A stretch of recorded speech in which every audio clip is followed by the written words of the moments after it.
Welcome, everyone. I'm Dr. Basil Considine. I'm here with my colleague, Julie Johnson Archer. We are here for Conflict Management Institutional Advocacy.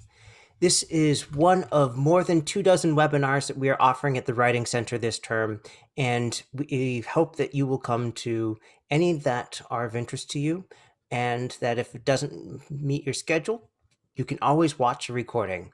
We record all of our webinars by default and post these to our websites. People who RSVP for a webinar will automatically get a copy of the slide deck and a link to the recording. Now, it's the start of a new term, so I don't want to make any assumptions about people who've come here and whether or not you've worked with the Writing Center before. We work with students for free. I've seen some universities that charge quite large fees for the Writing Center. We are not one of those. It is a perk. It is included in your tuition. You can come and make up to 2 appointments per week with us. We work with most students through what we call asynchronous appointments, meaning you schedule a time. By that time, you upload a copy of your paper for feedback, and we send feedback to you via email, generally within 24 hours. If you are submitting your draft on a major holiday weekend, say over Easter weekend, it might be a little bit longer, but we always will get the feedback to you in time for you to submit at the regular Monday evening deadline. We are also available for phone and Zoom appointments. Many people feel very comfortable putting questions into their appointment form and asking us, can we comment on this? Can you check this section? Perhaps you're responding to some faculty feedback that you include. But sometimes you have a series of questions, or you want to be able to ask them organically, or perhaps see something modeled on screen so you can follow along easier. And so if you want to request a phone or Zoom appointment, just send us an appointment request with a list of potential times to onlinewritingcenter@acu.edu. We are usually able to accommodate requests if they don't come, right before the end of the semester. Week 7, when everyone's getting their final papers in, not a great time to ask. Most of the rest of the semester, pretty good. Things that will help us match up our availability with yours is if you give us more than one time and more than one day to choose from. Just a range of, say, I would love to have a request to ask about X. I'm available in this range of hours on these days. And that's all it takes. We have many, many resources available on the Online Writing Center website, including paper templates, sample papers, explanations on various topics, and of course, a complete archive of all the webinars that we offer. Again, if you are making an asynchronous appointment with the Writing Center, the first step is to go to our scheduling system, that's WC Online, and to sign up for an appointment. You can sign up for an appointment up to 2 weeks out, and you don't need to upload your draft when you schedule the appointment, just by the time the appointment comes around. If it happens that you're running a little bit late for getting that draft ready, just send us an email, and it's usually not a problem at all. But don't let being 5 minutes late stop you from submitting a draft. All right, and again, we will get back to you normally within 24 hours. We have a lot of webinars coming up. Here's a small selection of those just in the next 2 weeks. If you are in the CONR program and you're actively enrolled in our webinars, awesome. If you are just starting the program or considering it, you're certainly welcome to attend, and we encourage questions along the way. Some things that you will hear me refer to throughout this presentation: we have many resources on the Writing Center website, including an APA course paper template. We also post our videos not just to the internal Writing Center website, but also to YouTube. We have our own YouTube channel, so if you are, say, waiting for someone at the store for them to finish, you can watch a little bit of one of our webinars. If you are, please not while driving, but if you want to listen while driving, we have some students who do that, and that's perfectly fine. Many of us work better with reinforcement over time, and so listening to a particular procedure or explanation, if that is part of your learning style, more power to you. And of course, the blog, which has a growing body of information on specific topics. So we have 4 learning objectives today. First is to just understand the ombudsman or ombudsperson function, because that's a huge part of this assignment. We'll talk about citing and referencing your sources. We'll delve deep into the CONR 622 Week 1 M1 assignment, why install an organizational ombudsman function. And we'll finish with a discussion about outlining and drafting, how to go from those assignment instructions to planning out your paper. And again, I encourage questions along the way. So first off, ombudsman, ombudsperson, ombuds. These are all terms that get used synonymously to refer to one thing, and that is a designated neutral party or intermediary who assists with resolving disputes. Now, this can go many different ways. It's a role that has a documented history of, let's see, more than 400 years at this point. And this speaks to a truth about the human condition, and that disputes will arise sooner rather than later. And it's really helpful to have someone who can moderate, who can mediate, who can help the parties seek a solution. Now, people don't always want a neutral party. Hiring legal counsel may or may not be construed as a hostile move, but an ombudsperson is tasked with helping find a resolution, ideally a resolution that is amenable to both parties and more amenable than the other alternatives that they might avail themselves of. Because this is a word that has its root in the Swedish language, ombudsman is actually a gender-neutral term, and you'll see it used that way, but you'll also find literature that uses the term ombudsperson or ombuds, and increasingly you'll find these other terms that appear to be more gender-neutral in English being used. So if you're searching through the literature, just keep that in mind. If you're not finding it with the specific term, you might try with the synonym.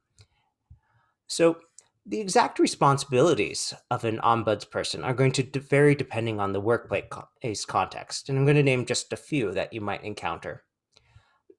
Something you may have heard, seen on the wall on a campus, colleges and universities often have an office of the ombudsman. And because of the age of these institutions, it's often using that specific term. Now, a business client resolution, you might have a complaints division that will refer complaints that are not resolved quickly or easily to an ombudsperson who is in-house, but is specifically charged with serving as a neutral party to try and bring things to a happier conclusion. It's also a government ombudsperson, and for example, one who is working for a town and is called in when you have residents who are not really happy with what the municipal government is doing. There's also what's called the legislative ombudsperson, and for example, we have one for the US Congress, where they are charged with kind of interfacing and collecting all these comments and complaints that people write in with and presenting them to the legislators to do whatever they do.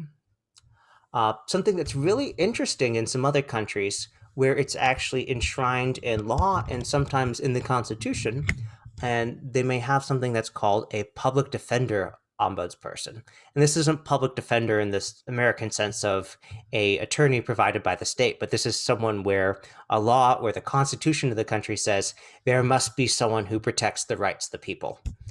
And as you might imagine, this is a very different job than if it's, say, an in-house person who is dealing with customer complaints.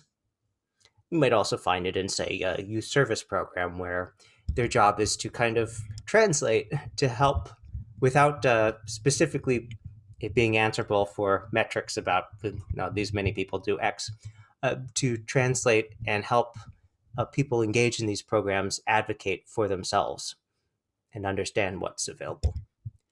Now, the assignment we're going to look at does require that you cite some scholarly sources, so let's just review what that's supposed to look like.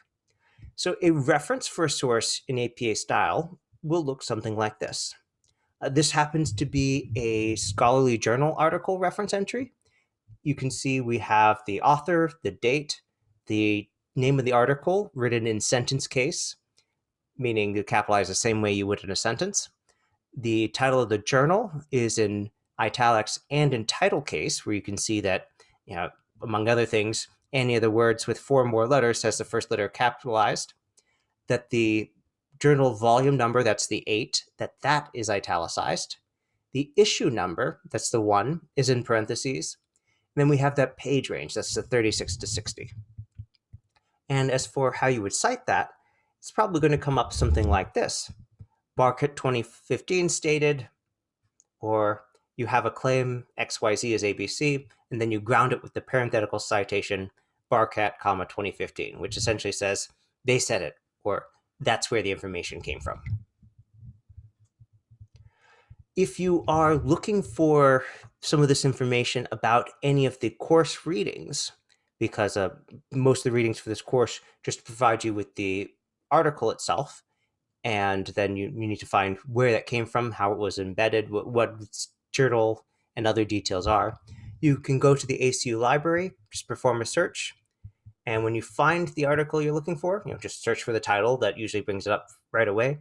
There's a cite button that will let you save a lot of time in copying things. But you always want to make sure that it is correctly formatted, because it's a time saver, but most of these things are entered by computer algorithms, and computers don't always get things right. So make sure that you check the capitalization to make sure it matches what APA style wants. Now this one I can tell you because I checked earlier. If you were to grab this from the Cite tool in the ACU library catalog, it has the author's name in all caps. So you'd want to change that to regular capitalization with the B in Barcat and the J, the John turned into an initial in this case. So that's that Cite button down there on the right-hand side. And let's move into talking about the assignment. Now, I do know that you have classes at 7 o'clock, so I'm going to make sure we get you done with plenty of time to switch gears. So let's dive into this assignment right away. And if you have any questions, feel free to ask as we go. So we are again looking at an assignment from CONR 622. This is the Organizational Ombudsman course. We're specifically looking at the Why Install an Organizational Ombudsman Function assignment, which is due this coming Monday. And the actual instructions for this are actually quite brief, so brief that I'm just going to read them to you right now. Why install an Organizational Ombudsman Function? Prepare a 650 to 700 word paper using APA formatting to describe some factors that may lead organizations to create the Organizational Ombudsman Function. You may address organizations in general, or a particular segment, for example, corporations, higher education, government, etc. Support your work with relevant examples, including 2 to 3 scholarly references. So you can see that the prompt leaves out a lot of details about how you're going to do it. But if we break these down, I think it'll be pretty clear what to do in the space allowed. Let's continue on and look at the rubric. So the first sentence here pretty much encapsulates what we were given earlier as a rhetorical question. Paper describes some factors that may lead organizations to create the Organizational Ombudsman Function and includes 2 or 3 scholarly references. Okay. Paper is 650 to 700 words. There's a note about including the word count on the cover page. That's what we call a house rule, meaning it's not something that's required in strict APA style, but the instructor has indicated to do this, so you will do it. Formatted based on APA guidelines, including a subheading for each prompt. All right. Double-spaced, 12 points times New Roman. Paraphrase the sources, meaning do not quote them directly, and include in-text citations and a reference page. And then the last item is, make sure that the writing makes sense, it's clear, it's being proofread, and all that stuff. So all told, if we look at the breakdown of these points here, so it's 50 points total, so we just multiply the number of points by 2 when we get the percent. So about 70% of the credit goes from doing this, answering the question, why install an organizational ombudsman function, and grounding this answer with scholarly references and hopefully writing a convincing answer, we find that 20% of the points comes to making sure this looks right and is in the right length. And that 10% is just polish and making sure it communicates clearly. All right, so let's drill down. So what does 650 to 700 words look like? How long is that going to be? And it's helpful to note that using our APA course paper template, which has that double spacing, 12-point Times New Roman font, 1-inch margins, and all that other stuff that you're required for paper in APA style, that 250 words is going to be around one double-spaced page. So what we're looking at, especially counting for the fact that you're going to be having some subheadings here, 650 to 700 words is around 2.5 to 3 pages. Now, you'll be doing that word count for your instructor, so do not worry too much about the length part because you have that built-in check. And I think you'll find that if you just answer all the things that this prompt asks you to do, you're going to end up with around that length anyway. So let's talk about how we would go from the instructions into outlining and eventually drafting a paper. And you'll hear me refer back to this course paper template and, time permitting, showing some of this. So first thing to do is to screen the instructions, to take out anything that is distracting from the list of what you're supposed to do. And I've gone ahead and I've taken my black highlighter and blotted out everything that's not a directive about here's something that should go in the paper. So we find that central question, why install an organizational ombudsman function? And then a directive. Describe some factors that may lead organizations to create this function. Then another directive. Address organizations in general or address a particular segment.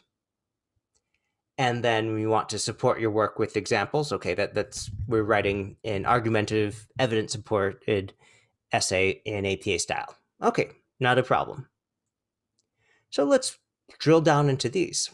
Why install an organizational ombudsman function? This is something where, of course, your paper will be devoted to giving a detailed argument about this, but at some level, you want to start out with a short answer, because the answers to this question are going to be some variation of, well, there are no reasons to do that, there's one reason, there's some reasons, or lots of reasons.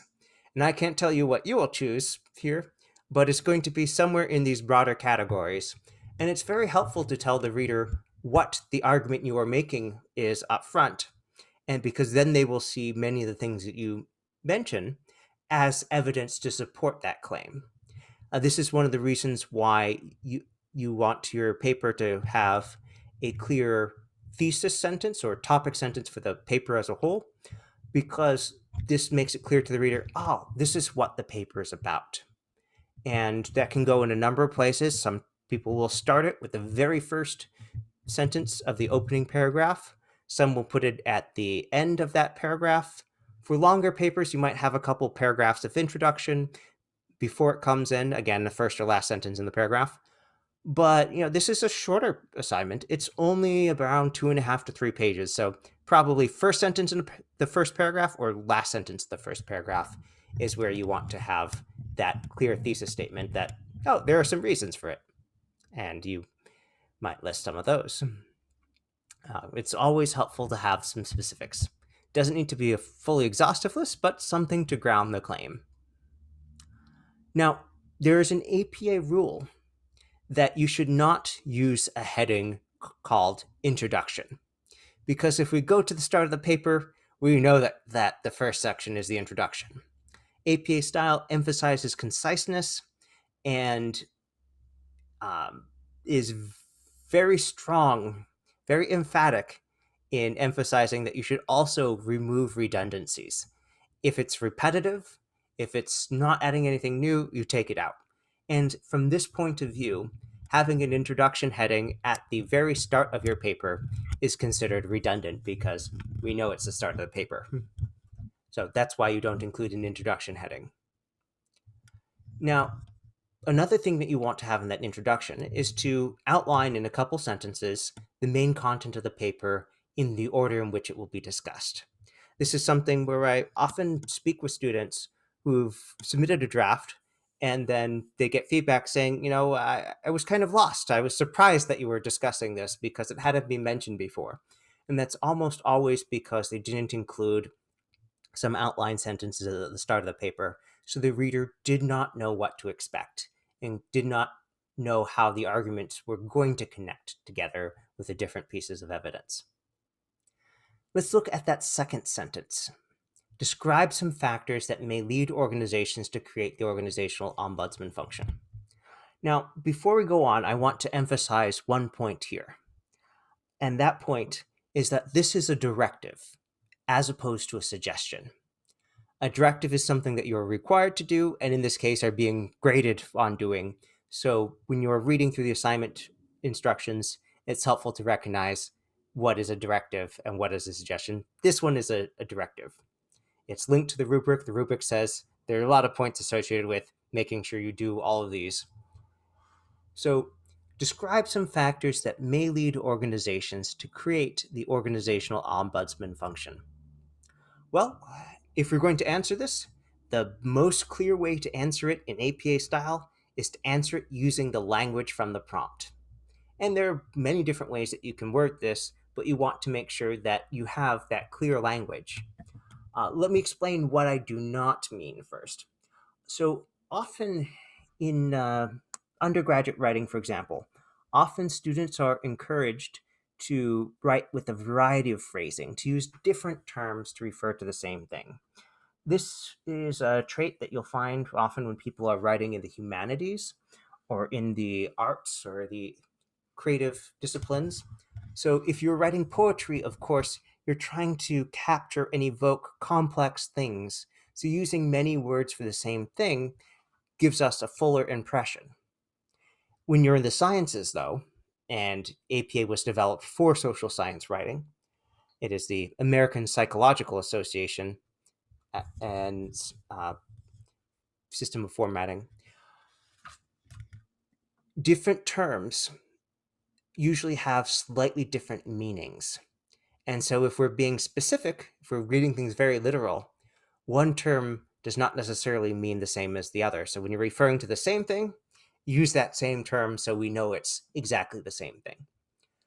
So, for example, if you take and describe some factors that may lead organizations, and you decided, I'm going to go with impulses.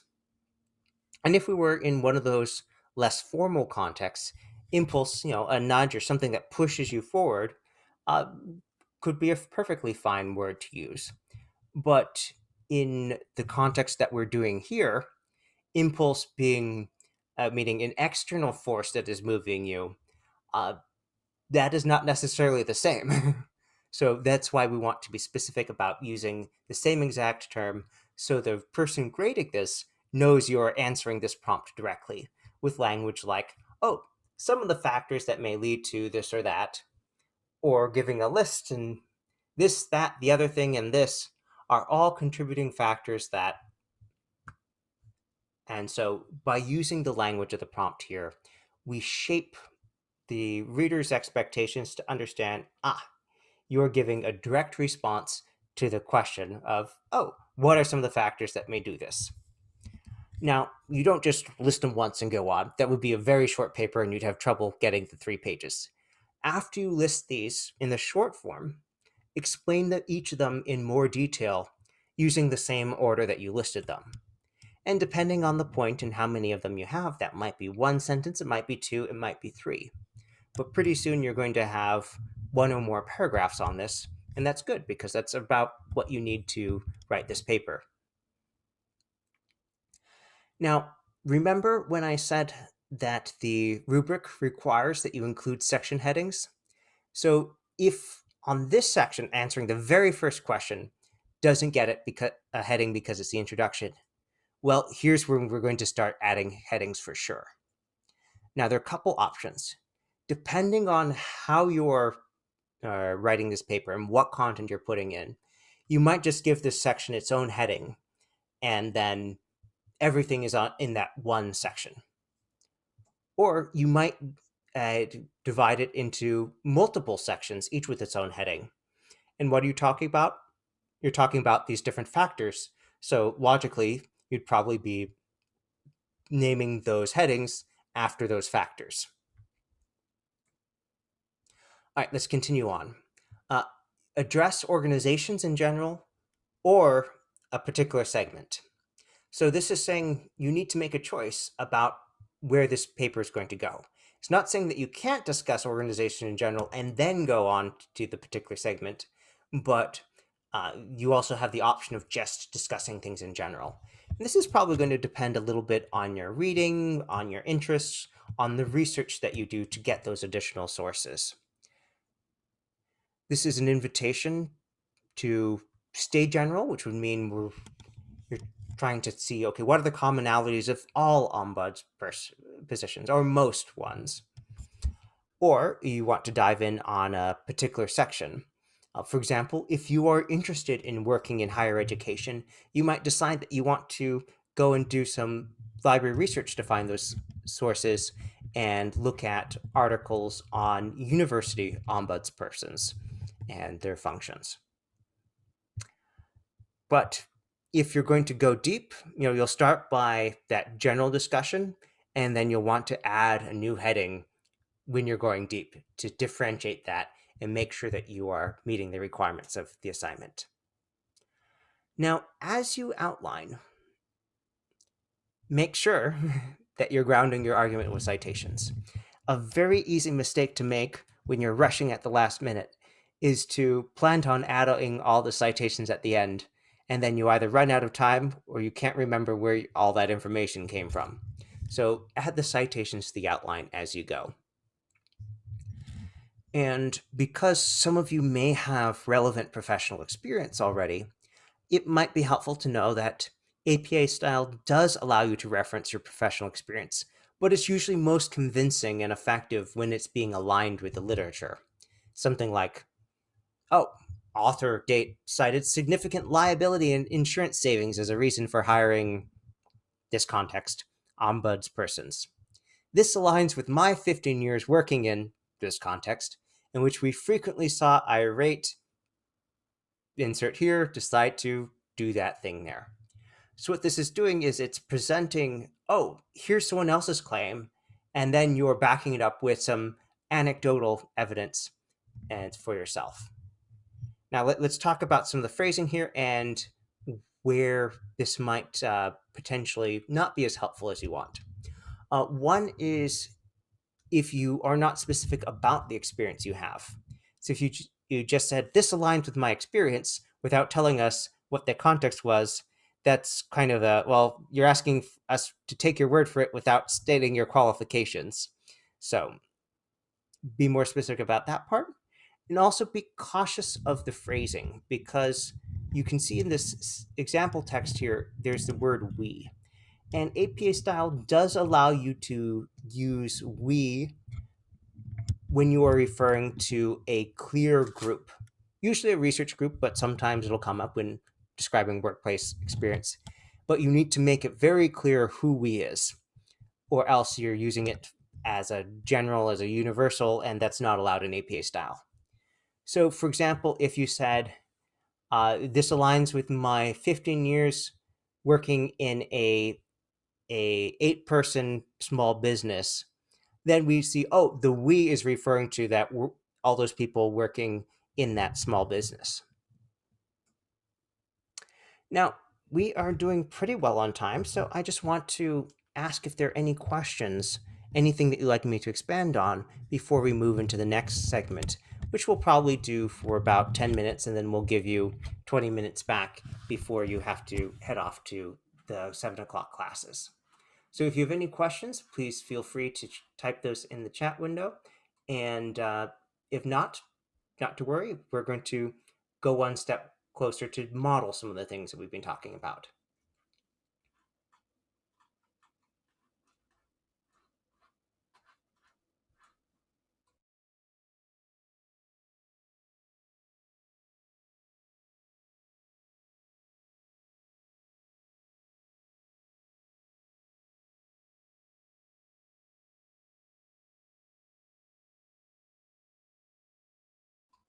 All right, I'm going to be sharing my screen in just a moment to show you a copy APA course paper template.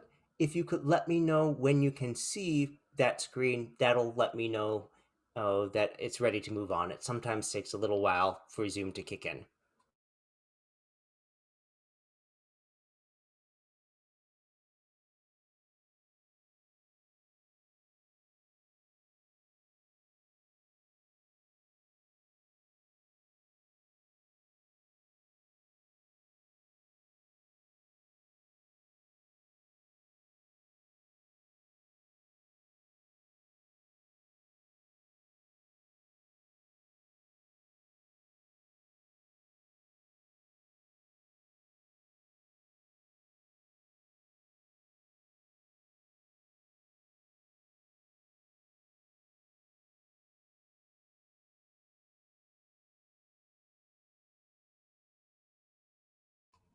Thank you.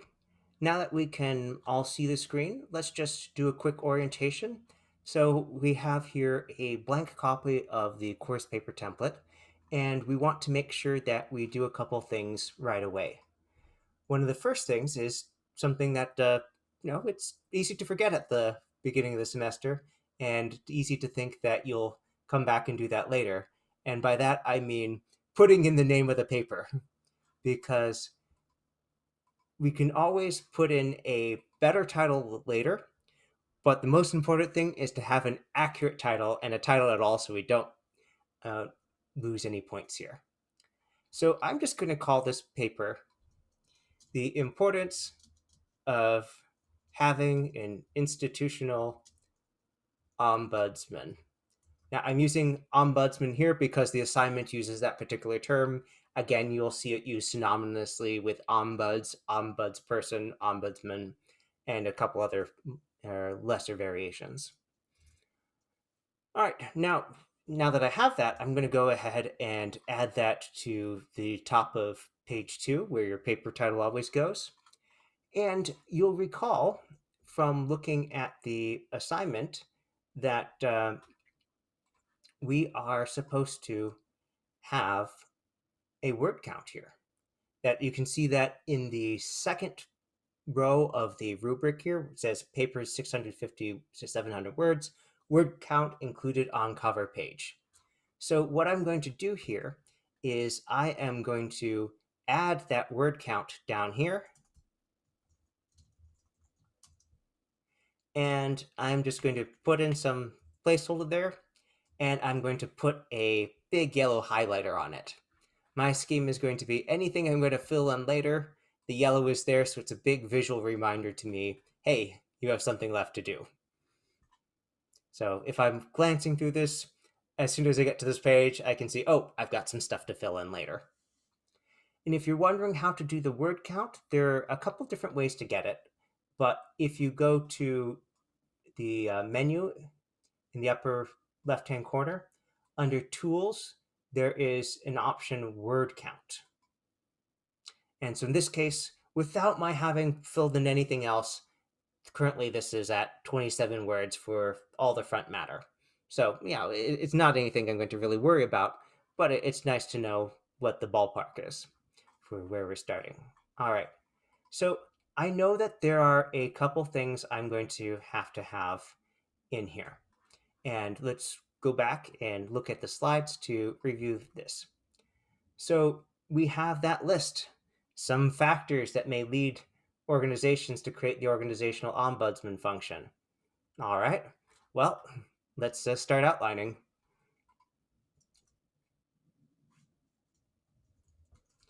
And I know that that's going to need a section heading because the instructions require having a heading.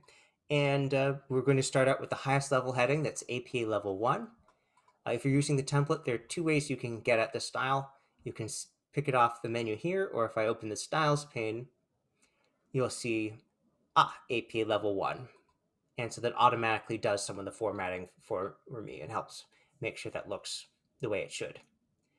Now, if I go back to my slides and see, okay, well,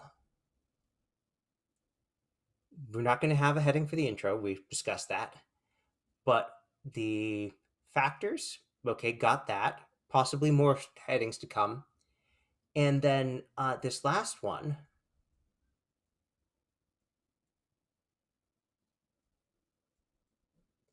addressing the organizations or in general or a particular segment. So let's say that I'm going with the starting out general and going into a specific segment. All right, well, per the instructions, I should have headings for this.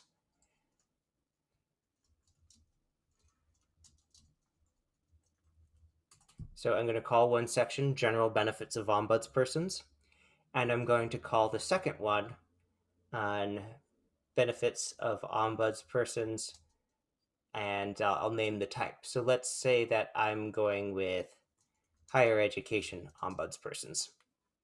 And same thing for formatting. I'm just going to format those as APA Level 1 headings because they're on the same level as this. These are the big sections within the paper.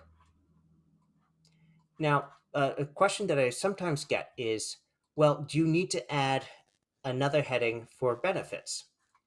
And that would look something like this. Because if we have an overall heading for benefits, then general benefits and benefits of higher education ombudspersons would be subheadings of that, meaning APA level 2 headings, which as you can see are aligned to the left, but also bolded at in title case. And there's nothing wrong with that, but it's usually only helpful when you have a paper of some length. In this case, it's only going to be 2.5 to 3 pages, so I would say you're probably not going to have much text at all in between this heading and that heading, because talking about the benefits in general would probably go here. So if it's only looking like you'd have 1 or 2 sentences in between these headings, then I would say just skip this level entirely, and then you'd end up back here. All right. So what else do we have to do? Well, we want to start listing our factors and see if there are any specific instructions here. So this is a good time to go check the rubric and see if the rubric has a list of minimum number of factors that you should be describing. Now, always good to check what exactly you're going to be graded on. Now, it doesn't give a specific number. There's the word some. So some is usually not meaning lots, but we're probably talking 2, 3, 4 here. So I'm going to start out with okay, well, let's just list a bunch and see where things end up as you do the research. So figuring that, having around 4 references will make for about 4 factors will make for good argument, and that it will be something where that will help fill up those 2.5 to 3 pages you need to write. Well, factor 1, factor 2, factor 3, factor 4. And because there's been this invitation and requirement to use subheadings, well, let's go ahead and make these AP Level 2 headings.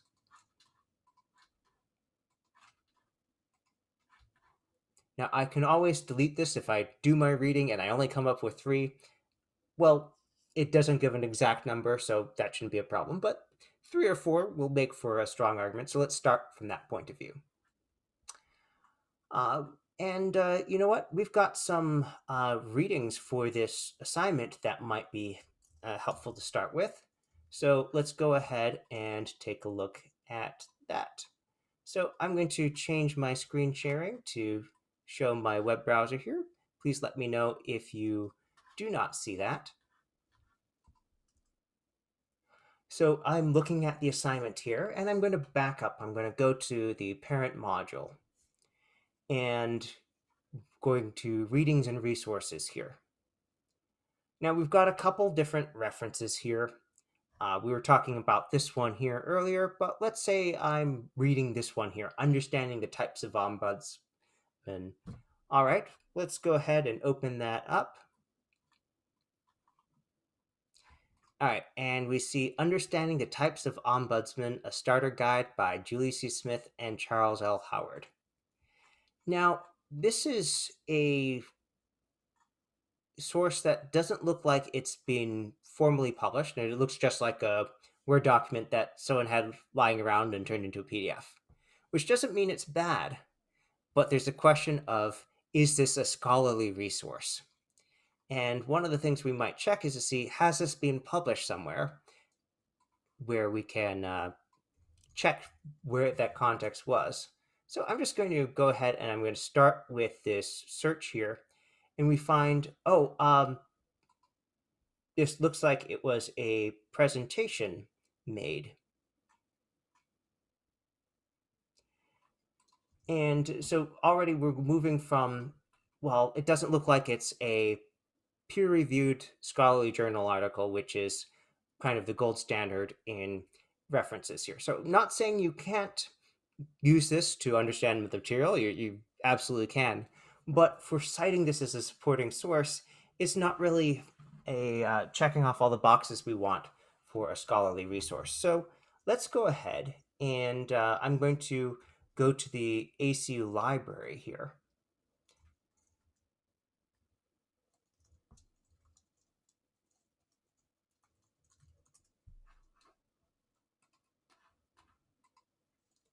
All right, you should now be seeing the library website. I'm just at the landing page, and we're going to do a search using the one search thing that comes up by default here. And we're going to search for Ombudsperson. And you know what? I'm would really love to have an article about some of the benefits of hiring one.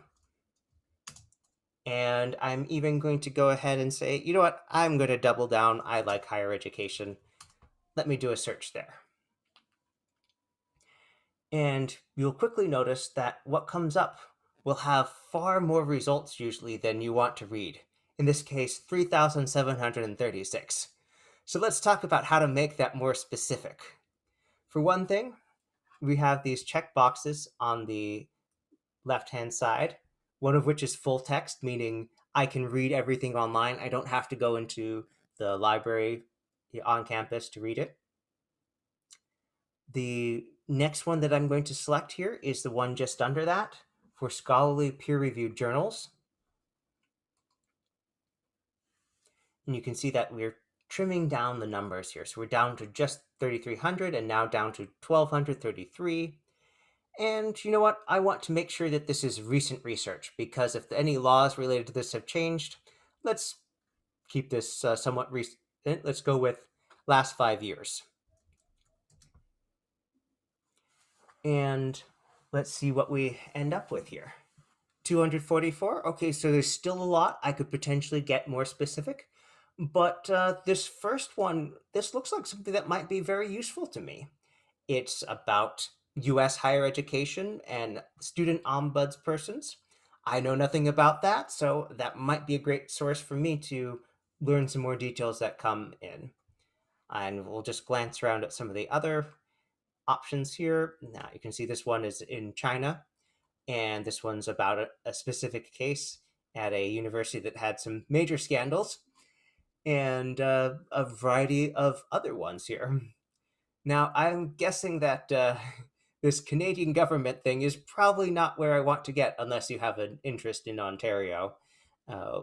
So pick something that is relevant to what you're doing, and part of that relevance is probably going to be institutional and geographic in nature. So let's say you wanted to use this one here. Well, we've checked it. It's going to have full text. I can grab a PDF right here. But first, before I forget, I'm going to use the cite function here and scroll down to APA. And I'm going to select this, copy it, and I'm going to go ahead and paste that into my Word document in the references section.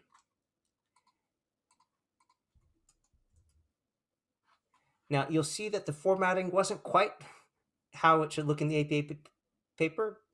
That's all right. We're going to select Keep Text Only. And then I'm going to go ahead and grab this. I'm going to put on the APA reference style. So we lost some, we gained some formatting there. Very quickly, going to put on some italics for the journal title.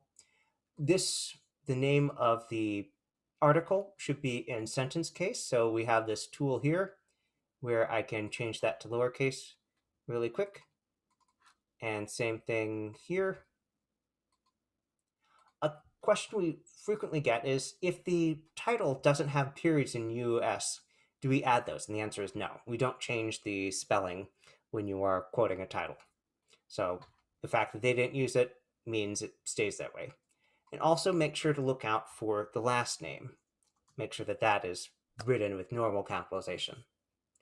Now, here's the thing. This citation information, this reference information that we copied from the catalog, didn't have the volume or issue number. And as I said earlier, a lot of the stuff is done by algorithm. So there's computer programs that are grabbing things and trying to reformat it, and they don't always get all the things they should. So we have a couple options. One would be to go to the journal page itself and track that down. We can scroll through here and see if there's any information. And incidentally, it even tells us where the author was working. You can also glance at the abstract to see what this paper is about in brief before you commit to reading more of it. But we're going to go ahead and we're going to look at the full text here and see what that shows us. And interestingly, the pagination starts on page 1 and it goes to page 10. And there's not anything else here that's showing us the volume or issue. So what do you do now? Well, this is where we want to go and look at the journal website to see, do they have article numbers or issue numbers or something like that? And we can see that, oh, this is available online. And some journals just do not include this information. So let's go ahead and let's see. That was published in 2020. All right, that's pretty recent. So I'm going to read the articles, archived articles issues, 2020. Aha! Now we see volumes and issues. So let's go ahead and take a look here. And you might even find other things that you are interested in citing. So in this case, a brief history, we see, all right, we've got the same PDF we were looking at earlier. So that's not going to give us more information.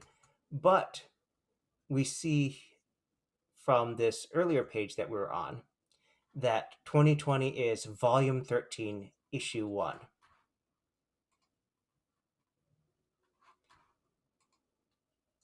Oh no, I'm seeing that the sharing did not work correctly. So let me go back and I'll quickly redo that. We'll just redo that, and that'll be the last thing that we do. All right, so to back up here, so we were at the page here checking for that missing volume or issue information, and we didn't find it here. So I went to this PDF full text link on the left, and I opened this up.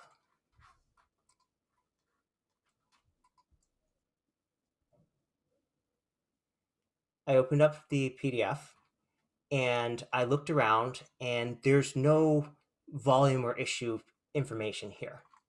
So what you do then is you go check on the journal website. So in my case, I just did a Google search for the title of the journal. The very first result that came up was the journal website. So I opened that up and I went to read the latest and saw, okay, well, this article was published in 2020, so it's not this one. Let me go to view archived articles or issues. And then I just scroll down and I see, aha, everything published in 2020 was in Journal Volume 13, Issue 1. And just to check that, I can go here and I can search for the title, A Brief History, and it comes up here. If I click the read article link or there, that brings me to the exact same PDF I was looking at earlier. But that's okay, because what I wanted was that volume and issue number, and I get that here. Volume 13, Issue 1. So now I can go back to the document in Word and say, all right, this is going to be Volume 13. So that goes there. And then the Issue 1 goes in parentheses. And that volume number gets italicized. So right as I decided I'm going to commit, I'm going to read this article, I'm going to cite it, I've put my reference there so I won't forget about it. And then as I add something here, let's go ahead and we'll say the rise of student protest is going to be one of my factors here. And I can leave a note to myself, cite this source. And so as I go ahead and fill this out with more detail, I know that's the source that I'm drawing on. And so I don't have to worry about forgetting and have to do the reading yet again. At this point, we're going to pause so that they can reset the room for the next presentation. Thank you very much for attending this one. And we have a growing body of webinars every term. So if you don't see one for a class you're in right now, don't worry, we are constantly expanding that list, and we will keep the webpage up to date with all the things that we offer. And if you have something that you'd really love to see, a how-to, something on a specific topic that hasn't been covered, just send us an email. Often we have a resource where we can create one really quickly, and we'd much rather know that there's something that you would like and be able to prepare that than not know. So that's it from me. Have a good evening.